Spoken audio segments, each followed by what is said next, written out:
ఇలా ఆయం అన్న వార్త ఏముందయ్యా పెద్ద వార్త అంటే అన్నదమ్ములు కనపడుతున్నారు. ముందుగాల రాజీనామాకు రెడీ. ఓని దండం పెడితేరా నాయనో.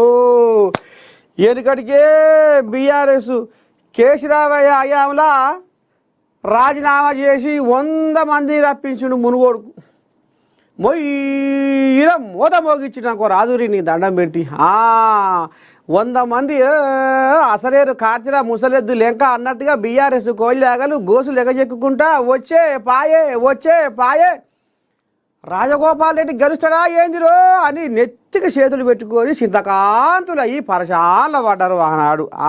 ఇక అటో నిగ్గి బలి మీదకి బయటపడ్డారు. ఎప్పుడు వెనకడికి మునుగోడులో ఉప ఎన్నికలు వస్తాయి బీఆర్ఎస్ హయాంలో.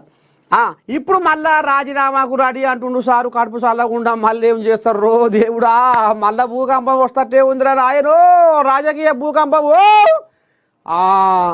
ఇక మరి ఎట్ట సంగతి ఏంది ఏం కథ అంటే అవసరమైతే మునుగోడుకు ఉప ఎన్నిక తెస్తా. మంత్రి పదవి ఇస్తారా ఇవ్వరా అధిష్టానం ఇష్టం, వాళ్ళకే వదిలేస్తున్నా.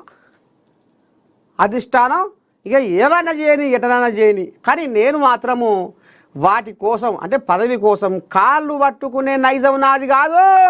ఎమ్మెల్యే కోమటిరెడ్డి రాజగోపాల్ రెడ్డి.